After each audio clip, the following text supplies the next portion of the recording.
이제 고린도전서 7장을 묵상할 차례인데, 고린도전서 7장은 결혼과 또 독신, 또 이혼한 사람들에 대한 이야기를 다루고 있습니다. 이 7장의 시작이 특별한데, 오늘 우리가 묵상하게 된 이 내용들은 사실은 고린도 교회 성도들이 바울에게 질문한 내용들을 근거로 바울이 보낸 편지였습니다. 우리 1절 말씀 한번 먼저 읽어볼게요. 1절입니다. 시작. 너희가 쓴 문제에 대하여 말하던 남자가 여자를 가까이 아니함이 좋으나 너희가 쓴 문제에 대하여 말하며, 즉 고린도 교회 성도들이 먼저 편지를 써서 바울에게 물은 것 같아요. 그리고 그것에 대한 답변을 바울이 소상하게 하고 있는 것입니다. 그 당시 고린도 교회에 무슨 문제가 있었기에 사람들이 바울에게 편지까지 썼던 것일까요? 오늘 본문과 또 그 당시의 상황을 배경으로 이해해 본다면 1차적으로는 고린도 교회의 부도덕한 성적인 문제가 가장 큰 이슈였습니다. 문란한 성 문제가 교회 안팎에 넘쳐났던 것이죠. 당시 로마 전역에는 고린도 사람들 같다라는 관용 어구가 있었다라고 하는 겁니다. 이는 성적으로 문란한 사람들에 대한 뜻을 가지고 있었다고 하더라고요. 그 당시 항구 도시였던 고린도가 얼마나 성적으로 타락했던지, 성적으로 문란한 행위를 하는 사람들을 보면은 야, 저 사람 고린도 사람 같다, 이런 말들이 로마 전역에 퍼져 있었다라고 하는 것입니다. 그만큼 고린도라고 하는 도시가 성적으로 타락했던 곳이었어요. 그리고 안타깝게도 고린도 교회 안에도 이 부도덕한 성적인 문제가 일어났었다라고 하는 것입니다. 또 한 축에 있었는데, 고린도 교회에는 부도덕한 성적인 문제뿐만 아니라 그와는 정반대로 과도한 금욕주의가 함께 존재해 있었습니다. 우리가 살펴본 적이 있는데, 영지주의를 바탕으로 한 금욕주의자들이 우리가 영적인 사람이 되기를 원한다면 육체적인 관계까지도 갖지 않아야 된다는 생각을 하고 있었던 거예요. 우리가 영적인 사람들이기 때문에 영적인 삶을 유지하기 위해서는 부부끼리도 잠자리를 멀리하는 것이 필요하다, 그런 생각이 있었던 것이에요. 이런 상황들 속에서 고린도 교회 성도들이 교회를 개척했던 바울 선생님에게 편지를 쓴 것입니다.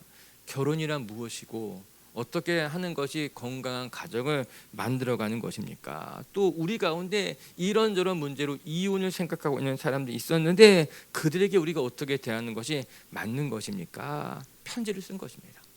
이에 바울도 그 질문에 대해서 최선을 다해서 답변하고 있는 것이 우리가 오늘 묵상하는 7장의 내용들입니다. 오늘 본문 우리가 다음 주까지 살펴보게 될 것인데, 이 본문을 이해하는 데 있어서 염두해야 될 구절이 한 절 있습니다. 우리 6절 말씀인데요. 6절 한번 읽어볼까요? 시작. 그러나 내가 이 말을 하면 허락이요 명령은 아니니라.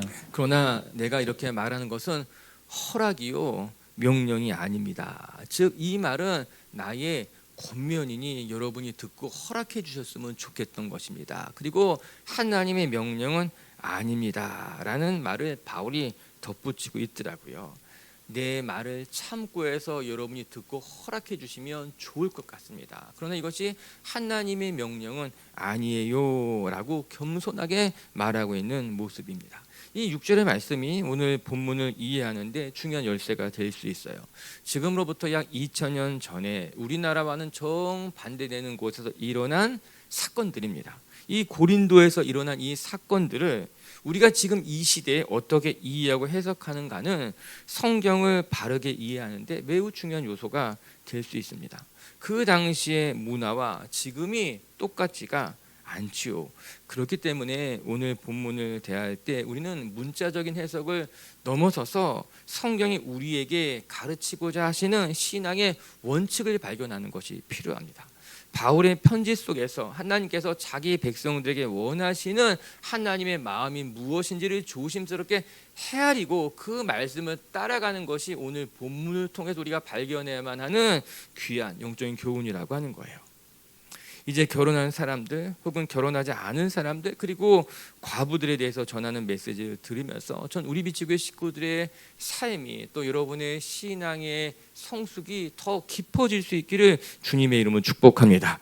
여러분의 관계뿐만 아니라 여러분의 가정이 더 아름다워지시길 바라고 더 성숙한 모습으로 하나님 보시에 건강한 가정을 하나님 보시에 건강한 관계를 만들어 가시는 분들이 되시기를 주님의 이름으로 축복합니다.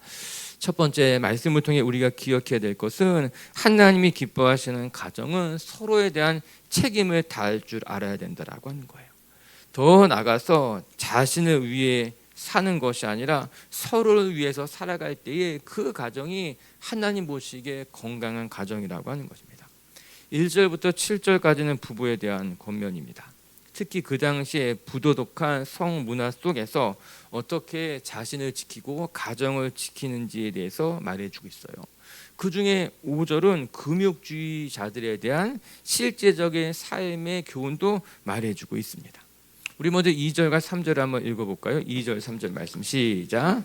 음행을 피하기 위하여 남자마다 자기 아내를 두고 여자마다 자기 남편을 두라. 남편은 그 아내에 대한 의무를 다하고 아내도 그 남편에게 그렇게 할지니라. 음행을 피하기 위해서 음행은 피해야만 한다. 우리가 지난주에 살펴봤던 말씀이기도 하죠.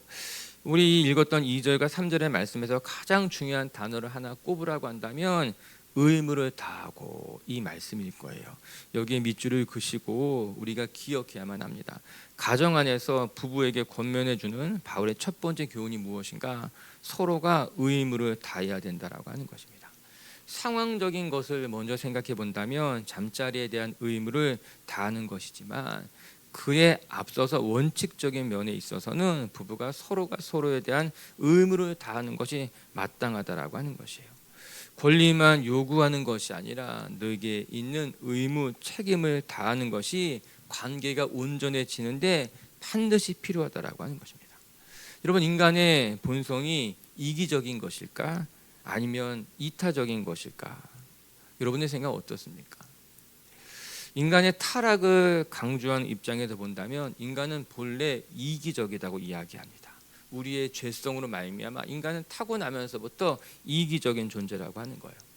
반면에 하나님께서 사람을 선하게 창조하셨다라고 보는 입장에서는 인간 안에는 선한 하나님의 형상에 담겨져 있기 때문에 인간은 본래적으로 이기적인 존재가 아니라 선한 존재라고 이야기합니다. 동양에서도 성선설이 있고 성악설이 있어서 이 두 축으로 세계관이 만들어지고 있죠. 여러분들은 어떻게 생각합니까? 인간은 본래 태어날 때부터 이기적인 사람입니까? 아니면 우리 안에는 선한 모습이 있어서 선하게 살아갈 수 있는 존재입니까? 어찌되었던 간에 성경이 우리에게 요구하는 바는 사실은 비슷합니다. 우리가 이기적인 존재로 태어났던 아니면 우리 안에 이타적인 마음이 있던지 간에 모두 다 우리는 관계 속에서 자기의 주어진 책임, 의무를 다할 줄 알아야 된다라고 하는 거예요. 내가 이기적인 사람이 됐던, 내가 이타적인 사람이 되었던 그거 중요하지 않고 너에게 주어진 그 삶의 자리에서 책임을 다할 줄 알아야 돼. 특히 부부 사이에 있어서는 서로에 대한 의무를 다하는 것이 필요합니다. 남편은 남편으로서의 의무를 다하고 아내는 아내로서의 의무를 다하는 것이 바울이 우리에게 가르쳐주는 결혼에 한 사람들의 첫 번째 교훈이라고 하는 것입니다. 문제가 무엇일까요? 문제는 우리는 내 자신의 의무는 다하지 못한 채 상대방에게 서운한 마음에만 집중하게 된다라고 하는 거예요. 내가 해야 될 책임과 의무에 대해서는 한없이 너그럽지만 상대방이 나에게 해주어야 하는 일에 대해서는 한없이 정확한 잣대를 가지고 그것이 이루어지지 않았을 때는 서운하게 생각하고 섭섭하게 생각하고 억울하게 생각하고 그래서 다툼이 일어나게 된다라고 하는 것입니다. 오늘 성경이 무엇을 이야기하는가? 성숙한 사람일수록 자기 자신을 먼저 돌아보라라고 하는 거예요. 내가 내 할 도리를 다 하고 있는지, 내게 주어진 책임과 내게 주어진 의무는 감당하며 가정 안에 부부 안에 관계를 만들어 가고 있는지 돌아보는 것이 마땅하다라고 하는 것이에요. 말씀을 좀 더 이어가 봅시다. 우리 4절을 다시 한번 읽어볼까요? 4절입니다. 시작. 아내는 자기 몸을 주장하지 못하고 오직 그 남편이 하며 남편도 그와 같이 자기 몸을 주장하지 못하고 오직 그 아내가 하나니 아내는 자기 몸을 주장하지 못하고 남편이 하는 것이며 남편도 동일하게 자기 몸을 내가 주장하지 못하고 아내가 하게 된다. 그러면 지금이야 이 말씀이 크게 뭐 틀리지 않게 들리지만 2000년 전에 그 당시 이 말씀은 파격 그 자체였습니다. 이런 로마에서는 여성에게는 인권이라는 게 존재하지 않았습니다. 수를 셀 때도 여자는 그 수에 셈하지 않았습니다. 여자의 권리라고 하는 것은 존재하지 않았던 시대였는데 놀랍게도 바울이 무슨 이야기하고 있는가? 여자는 자기 몸을 주장하지 못하고 남자도 자기 몸을 주장하지 못할 것이다. 이 바울의 권면은 파격적이라고 할 수 있습니다. 저 말씀 보면서 아마도 하나님과의 깊은 교제 속에서 바울은 시대를 넘어선 하나님의 마음을 헤아리게 된 것입니다. 그리고 성경이 주는 위대함이 이런 것이 아닐까. 그 시대를 뛰어넘는 하나님의 마음과 뜻을 발견한 사람들의 이야기가 담겨져 있다라고 하는 거예요. 아내가 자신의 몸을 주장하지 못하고 남편도 자기의 몸을 주장하지 못하고 오직 상대방이 주장할 수 있게 된다라고 하는 거예요. 혹시나 해서 드리는 말씀인데 이 본문을 잘못 해석해가지고 상대방을 내가 마음대로 주장하는 것 해도 된다 이렇게 생각하는 것은 너무나 큰 오해입니다. 누구든지 자신의 몸을 주장하지 못하고 배우자가 상대방이 내 몸을 주장할 수 있다는 말을 오해해가지고 이제 내가 마음대로 너를 주장할 수 있어.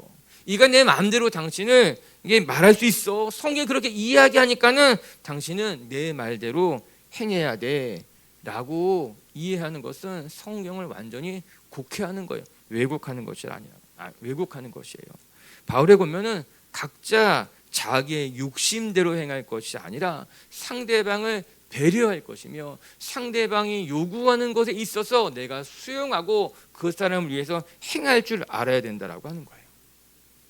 이 말씀은 바울이 고린도전서 13장에 기록하고 있는 참된 사랑에 대한 말씀에서 충분히 이해할 수 있습니다. 우리 고린도전서 13장 4절 5절 한번 같이 읽어볼까요? 시작.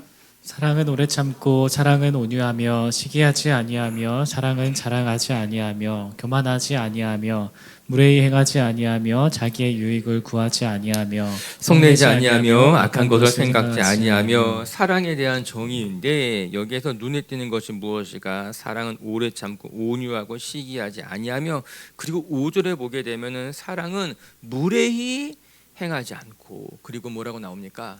자기의 유익을 구하지 않는다고 합니다. 저는 사랑에 대한 여러 가지 정의 중에서 이 구절이 가장 크게 마음에 다가오게 됩니다. 여러분, 사랑은요 자기의 유익을 구하지 않습니다. 그것이 사랑의 본 모습이에요. 바울의 말씀은 일관됩니다. 바울이 말하는 사랑이란 무엇인가? 사랑은 내 것을 요구하는 것이 아니라 내 유익을 요구하는 것이 아니라 상대를 배려할 줄 아는 것, 상대를 위해 살아가는 것이 진짜 사랑의 모습이라고 하는 거예요. 부부의 모습은 무엇일까? 부부란 자기 자신을 주장하는 것이 아니라 서로를 배려하고 존중하는 데 있어서 즉 자신의 주어진 의무를 다하는 것으로 말미암아 서로에게 책임을 질 줄 아는 것이 가정의 부부의 건강한 모습이라고 하는 것입니다. 여기서 한 걸음 더 나가서 이렇게 자기의 유익을 구하지 않고 서로를 배려하는 사람들은 가족 이기주의에 빠지지 않습니다. 그렇지 않을 것입니다. 상대방을 더 배려하는 가정 안에서 즉 나보다 내 배우자가 더 중요하고 나보다 내 자녀가 중요하다고 생각하는 그 가정이 바깥으로는 우리 가정만 소중하다고 생각할 수 있을까? 그렇지 않을 거라고 하는 거예요. 이 시대의 가장 큰 문제점 중에 하나는 가족 이기주의가 될 것입니다. 내 자녀만 소중하고 내 가족만 소중하기 때문에 그 가운데 다툼과 갈등이 우리가 상상하지 못했던 상처들이 만들어지게 된다라고 하는 거예요. 여러분, 성경은 가정이 소중하지만 내 가족만 소중히 여기라고 이야기한 적은 단 한 번도 없습니다. 성경이 말하는 사랑은 언제나 자기의 유익을 구하지 않고 상대방을 존중하고 배려하는 것이기에 내 가정도 소중하지만 이웃의 가정도 소중하며 내 자녀도 소중하지만 이웃의 자녀도 소중하며 아낄 줄 아는 것이 건강한 가정의 모습이라고 하는 거예요. 오늘 본문의 말씀은 사랑을 넘어서서 가정을 넘어서서 우리가 세워가야만 하는 참된 하나님이 기뻐하시는 건강한 공동체의 모습이 무엇인지까지도 살펴볼 수 있는 말씀이라고 하는 거예요.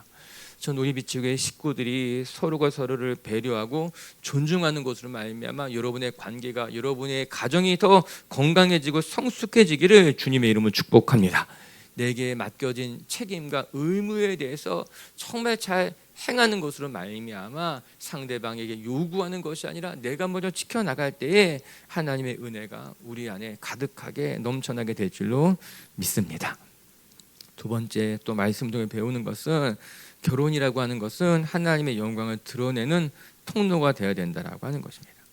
8절과 9절은 결혼하지 않고 살아가는 사람들에 대한 이야기예요. 이 말씀은 우리 다음 주 본문에서 연결해서 좀 더 깊이 생각해 보면 좋을 것만 같더라고요.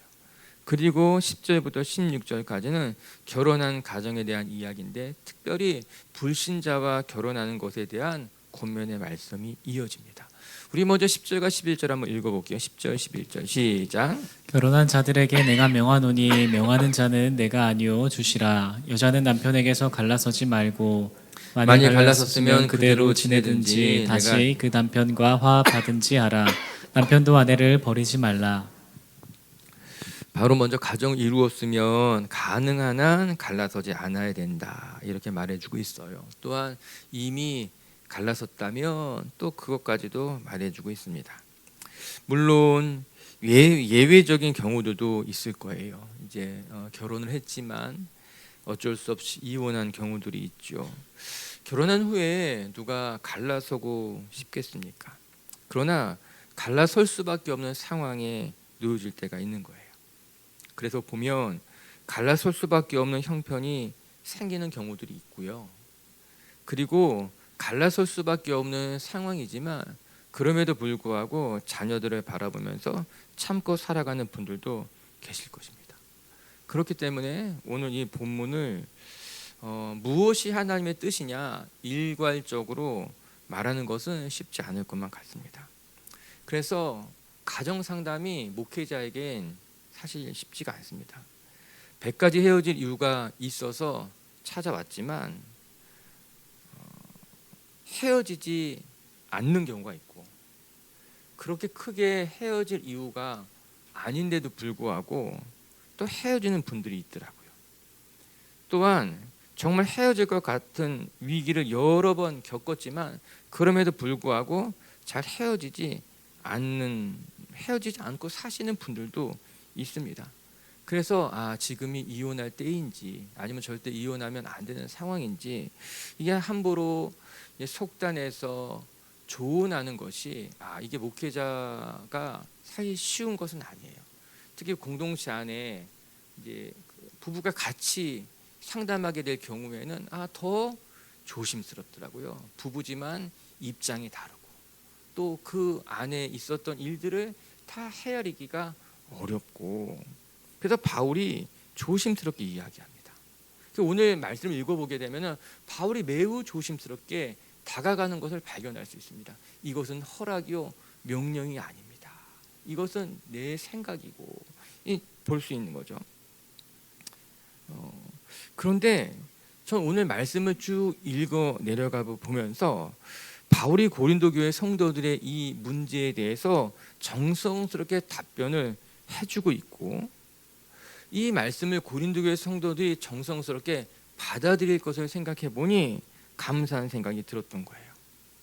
우리 가정에 우리 안에 이런 어려운 문제들이 있었을 때에 누군가 함께 나누고 권면의 말씀을 듣고 전할 수 있는 사람들이 있는 것만으로도 그 가정에는 큰 힘이 될 수 있게 된다라고 하는 것입니다. 우리의 삶의 어려운 문제를 만났을 때에 함께 기도하고 서로 의지하면서 하나님의 뜻을 발견하기 위한 이 노력들이 하나님 보시기에 아름다우며, 이런 사람들이 곁에 있다는 것만으로도 우리가 실수하지 않을 수 있게 된다라고 하는 거예요. 어려운 상황에 놓였는데 중요한 일을 상의할 사람이 아무도 없어서 혼자 그릇된 선택을 할 수가 있습니다. 특히 나를 아껴주는 분이 있어야만 하는데, 하나님의 마음으로 나눌 수 있는 사람이 있어야만 하는데, 그런 사람이 없기 때문에 자칫 그릇된 판단을 내릴 수 있게 된다라고 하는 거예요. 여러분, 우리가 조심해야 될 것이, 어려운 상황에 놓이게 되면요, 감정적으로 판단하기가 쉽습니다. 또한 그릇된 판단을 하기가 쉬운데, 문제가 있을 때마다 내가 마음을 나눌 수 있는 바울과 같은 사도가 있다는 것, 또 하나님의 마음을 함께 헤아리며 기도할 수 있는 건강한 믿음의 동역자가 있다는 것은 너무나 큰 축복이죠. 그 사람이 실제적인 솔루션을 제공해 주지 못한다 할지라도, 함께 고민하는 것만으로도, 함께 기도하는 것만으로도 실수하지 않을 수 있는, 그릇된 판단을 내리지 않을 수 있는 너무나 큰 은혜, 하나님의 선물이 될 수 있게 된다라고 하는 거예요. 여러분, 인생의 어려운 시간을 만날 때가 있습니다. 그때마다 혼자 동굴에 들어가서 고민하지 마시고, 또 반대로 너무 많은 사람들을 만나서 공허하게 이야기하지 마시고, 더 신중하게 기도하고 믿음의 선배들을 만나서 마음을 나누는 것으로 말미암아 하나님의 인도하심을 받을 수 있기를 주님의 이름으로 축복합니다. 그래서 결코 후회하지 않을 선택, 길을 찾아갈 수 있기를 바랍니다. 그리고 바울은 이제 믿지 않는 사람들에 대한 자들과의 결혼에 대해서 권면해 주고 있어요. 지금도 믿지 않는 사람들과 결혼해야 됩니까? 결혼하면 안 됩니까? 물어보는데, 그 당시에도 불신자와 가정을 이루는 것은 이루며 살아가는 사람들이 적지 않았습니다. 그 대표적인 사람이 누군가? 디모데 가정이에요. 디모데의 엄마 유니게는 유대인이었지만 예수님을 만나 크리스천이 되었습니다.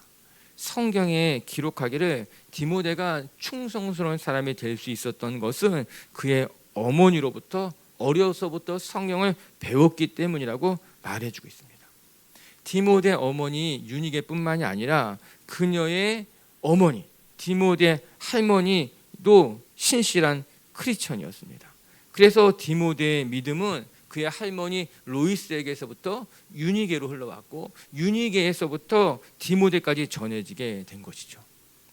하지만 디모데의 아버지는 성경에 1절 기록된 것이 없습니다. 만약 디모데 아버지가 신실한 크리스천이었다면 당연히 그의 이름도 언급되었을 것인데 언급되지가 않습니다. 그것을 보면 디모데의 가정은 크리스천 가정은 아니었다는 거예요.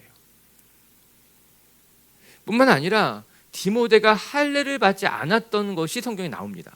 그것을 보면은 디모데의 아버지는 유대인이 아니라 헬라인이었을 가능성이 크다라고 하는 거예요. 흥미롭게도 디모데 엄마 유니게는 유대인이었지만 헬라인 남자를 만나서 사랑하게 된 거예요. 크리스천이었는데 믿지 않는 이방인과 만나서 가정을 이루게 되고 자녀를 출산하게 됐다라고 하는 것입니다. 무슨 이야기를 하는 것일까? 즉 그 당시에도 불신자와 결혼하는 경우가 종종 있었다라고 하는 것입니다. 그리고 그 속에서 자신의 믿음을 지키며 살아온 유니게와 같은 훌륭한 여인이 있었다라고 하는 거예요. 오늘 본문으로 되돌아오면 13절이 뭐라고 말씀하고 있습니까? 13절 말씀 읽어볼까요? 시작. 어떤 여자에게 믿지 아니할 남편이 있어 아내와 함께 살기를 좋아하거든 그 남편을 버리지 말라. 믿지 않는 남편이 있어서 아내와 함께 살기를 원하면 그 남편을 버리지 말라. 믿지 않는 남편이 아내로 말미암아 거룩해지고, 또한 믿지 않는 아내가 남편으로 말미암아 거룩해질 수 있다는 말씀을 해주고 있는 거예요. 너무나 귀한 말씀이죠. 그리고 우리는 여기서 두 가지 중요한 교훈을 배우게 됩니다. 첫 번째는 가정에는 하나님의 계획이 있다라고 하는 거예요.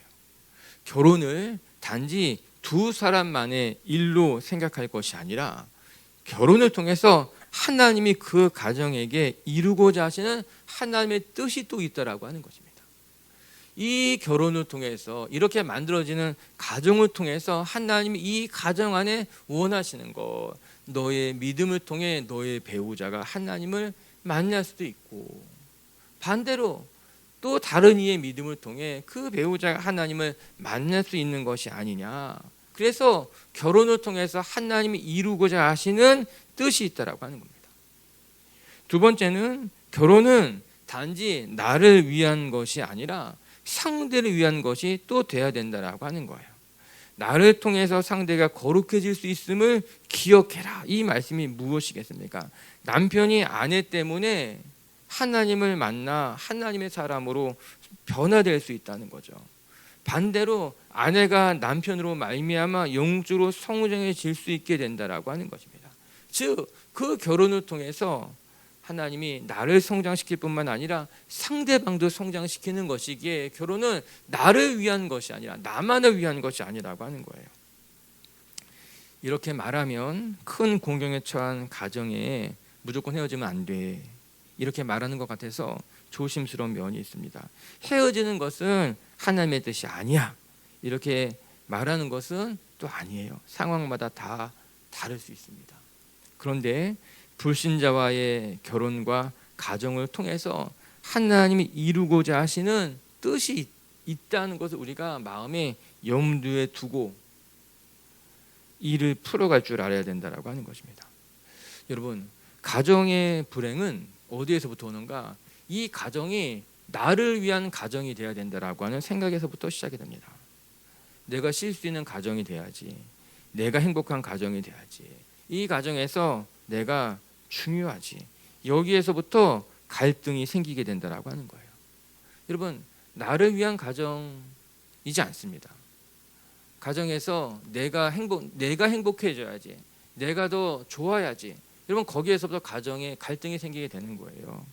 내가 중요하지 않고 우리가 중요하고 가정이 중요하다라고 하는 거죠. 그것을 깨닫고 살아가는 것이 하나님 기뻐하시는 가정에 대한 일이라고 하는 것입니다. 할렐루야.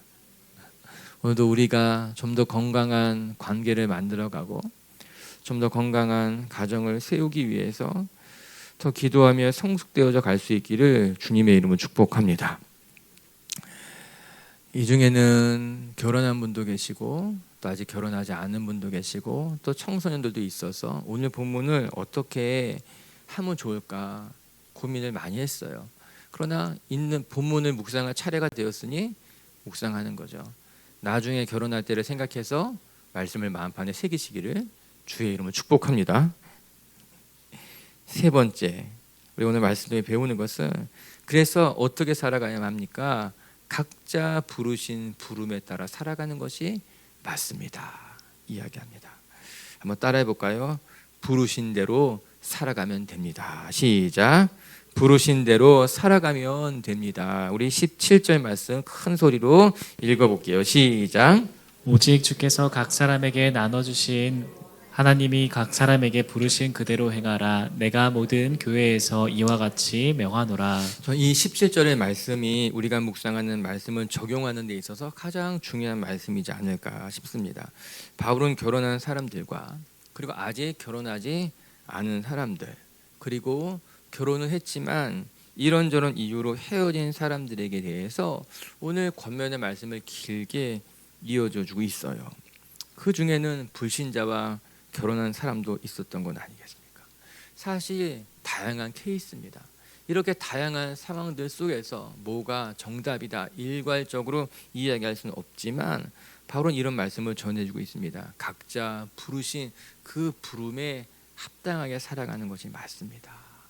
결혼한 사람이라면 결혼한 사람으로, 아직 결혼하지 않은 사람이라면 지금의 모습 그대로 하나님이 허락하신 삶을 살아가는 거예요. 어떠한 이유로든지 혼자가 된 사람이라면 그 사람 역시 지금의 모습으로 하나님께 영광을 돌릴 수 있도록 살아가는 것이 마땅하다. 그것이 부르신 대로 살아가는 사람이라고 하는 것입니다.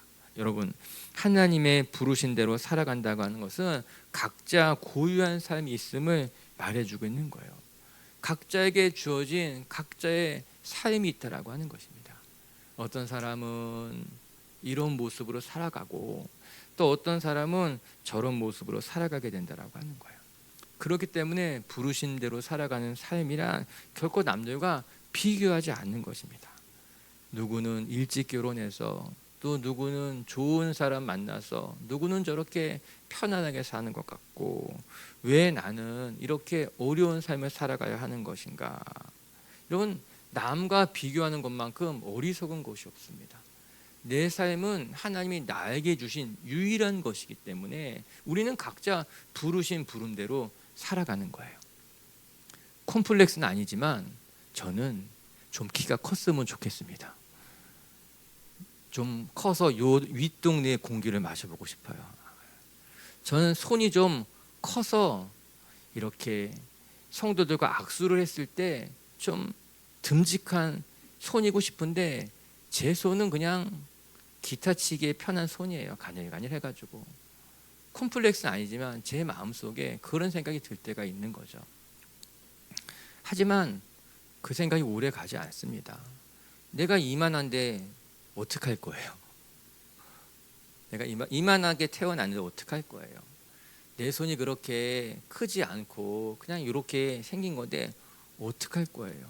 자꾸 키 큰 사람 바라보고 그것만큼 어리석은 일이 없다라고 하는 것입니다. 여러분, 남이 받은 달란트를 바라보고 비교할 것이 아니라 내가 지금 결혼한 사람이라면, 내가 아직 결혼하지 않은 상태라면, 내가 또 가정을 이루었지만 지금 갈등의 상황에 문제가 있다면 지금 그 상황을 받아들이고 그 속에서 하나님이 내게 원하시는 것이 무엇인지를 더듬어 찾아가면서 주님 앞에 여러분의 삶을 올려드릴 수 있기를 주의 이름으로 축복합니다. 이에 부르신 대로 살아가는 삶의 가장 중요한 덕목은 자족할 줄 아는 마음이에요. 내게 주신 것에 대해서 자족할 줄 아는 마음이 필요하다라고 하는 것입니다. 17절부터 24절까지 말씀은 다양한 사람들에 대한 이야기를 하고 있어요. 할례 받은 자와 할례 받지 못한 사람들, 종과 주인에 대한 이야기. 여러분, 그 당시는, 이 편지가 쓰여질 당시 로마 사회는 철저한 계급 사회였습니다. 로마 제국에는 귀족이 있었고 또 그 가운데는 로마 시민권을 가진 사람들이 있었어요. 어떤 사람은 여러 명의 종을 둔 부자도 있었지만 또 어떤 가운데는 종과 노예로 살아가는 사람도 있었습니다. 그런데 놀라운 것은 하나님의 복음이 그 모든 계층의 사람들에게 다가갔다라고 하는 거예요. 그래서 로마 귀족도 로마 시민권자도 또 주인과 종이 모두 다 하나님의 복음을 듣고서는 고린도 교회에 같이 모이게 됐다라고 하는 것입니다. 신분이 다르고 계층이 다르고 사회에 나가면 전혀 다른 모습으로 살아가는 사람들이 하나님 안에서 같은 교회에 모여서 말씀을 듣고 같이 신앙생활을 하게 되었다라고 하는 것이에요. 이게 바로 권면을 주고 있는 것입니다. 우리가 무할례자가 있고 할례자가 있고 우리 가운데는 귀족도 있고 우리 가운데는 천한 사람도 있고 우리 가운데는 종도 있고 그 종의 주인도 있지만 우리가 그것 때문에 복음 앞에 무너지지 말고 우리가 복음 안에서 각자 부르신 대로 하나님이 내게 원하시는 삶을 찾아갈 줄 알아야 된다라고 하는 것이에요. 바울은 이 말씀을 계속 반복하고 있어요. 20절 말씀 한번 읽어볼까요? 7장 20절 말씀 시작. 각 사람은 부르심을 받은 그 부르심대로 그대로 지내라. 아멘. 24절에도 또 나와요. 24절도 읽어볼까요? 시작. 24절 말씀 시작. 형제들아, 너희는 각각 부르심을 받은 그대로 하나님과 함께 거하라. 여러분, 오늘 본문에 이와 유사한 표현은 사실 더 많이 등장하게 됩니다. 각자 부르신 그 부름에 합당하게 살아가라라고 하는 거예요. 특별히 24절에 보게 되면은 너희는 각각 부르심을 받은 그대로 하나님과 함께 거하라 이렇게 나오더라고요. 이 말씀이 참 중요한 말씀 같은 거예요. 우리가 하나님께서 부르신 부름대로 살아갈 수 있는 비결이 무엇일까? 하나님과 함께 거하는 일이라고 하는 거예요. 각자 부르신 그 부르심의 자리에서 하나님과 함께 거할 때 즉 하나님과 동행하는 삶을 살아갈 때에 비로소 그 부르심에 합당한 삶을 살 수 있게 된다라고 하는 것입니다. 여러분, 우리는 오기로 살아가는 사람들이 아닙니다. 어쩔 수 없지, 내가 오기로 반드시 이렇게 살아가는 사람들이 아닙니다. 여러분, 오기로 살면 꺾어집니다. 버티면서 살면 무너지게 됩니다. 어떻게 살 수 있는 것일까? 우리는 하나님과 함께 거할 때 비로소 부르신 대로 살아갈 수 있게 되는 거예요. 내가 어떤 처지에 놓였든지 간에 그곳에서 비교하고 속상해하고 오기로 버티며 살아가는 것은 불행한 삶입니다. 어떻게 하는 것이 부르신 대로 살아갈 수 있을까? 하나님과 함께 거할 때에 비로소 부르심에 합당한 삶을 살아갈 수 있게 된다라고 하는 거예요. 하나님과 동행하는 삶이 그래도 중요합니다. 하나님과 동행할 때 비로소 극복할 수 없을 것만 같은 신분, 그런 형편, 상황도 극복해내고 하나님의 은혜를 드러내는 삶이 될 수 있게 된다라고 하는 것입니다. 오늘도 하나님의 부르심이 무엇인가 깨닫고 그 부르심대로 남들과 비교하지 않으며 여러분에게 맡겨주신 그 삶을 정말 멋지고 아름답게 살아가시기를 주의 이름으로 축복합니다. 말씀을 정리하십시다. 오늘은 결혼과 가정에 대한 이야기를 함께 나눴습니다. 우리가 다 상황이 다르기 때문에 오늘 말씀 준비하면서 조심스럽고 하나님께서 이 본문을 통해서 우리에게 말씀하시고자 하는 것이 무엇일까 또 계속 기도하며 생각하게 됩니다. 말씀을 끝맺기에 앞서서 데살로니가전서 1장 3절 한 절 읽고 마칠게요. 한번 읽어볼까요? 데살로니가전서 시작. 너희의 믿음의 역사와 사랑의 수고와 우리 주 예수 그리스도에 대한 소망의 인내를 우리 하나님 아버지 앞에서 끊임없이 기억하미니. 믿음의 역사와 사랑의 수고다. 사랑에는 수고가 필요합니다. 수고하지 않고 사랑할 수 있을까? 사실 그럴 수 없습니다. 우리가 하나님 보시기에 더 아름다운 관계를 만들어 가기 위해서 조금 더 애쓰고 수고하며 주님 보시기에 거룩한 삶을 살아가시기를 주의 이름으로 축복합니다. 첫 번째, 하나님께서 기뻐하시는 가정은 서로에 대한 책임을 다해야 될 것이다. 오늘도 나 자신을 위해서만 사는 부부가 아니라 서로에 대해서 책임을 다할 수 있는 그런 분들이 되시기를 주님의 이름으로 축복합니다. 두 번째, 결혼은 하나님의 영광을 드러내는 통로가 되어야 될 것이다. 이 사실을 늘 기억하면서 여러분의 삶도 가정도 지켜나가시기를 바랍니다. 세 번째, 우리는 각각 부르심에 맞춰 살아가야만 할 것입니다.